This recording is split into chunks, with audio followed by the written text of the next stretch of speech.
Why do 75% of job seekers dread writing their resumes? Because it feels like trying to win a lottery with a lucky charm instead of a ticket. Crafting a killer resume and cover letter isn't just about listing your job history, it's about storytelling. Imagine your resume as a highlight reel, not a documentary. Focus on achievements that tell a story of success, adaptability, and problem solving. Got gaps in your employment?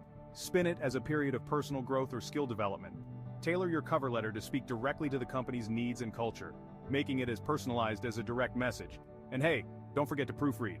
A typo might seem small, but it's like showing up to an interview with a spinach salad in your teeth. Now, a huge shout out to our sponsor, Canada Smart Mind, for supporting your career journey. Like, share, and comment below with your resume writing questions or victories. We read every comment and love seeing your feedback. And before you click away, smash that subscribe button to get more tips on how you can outshine the competition. Remember, your next job could just be one great resume away.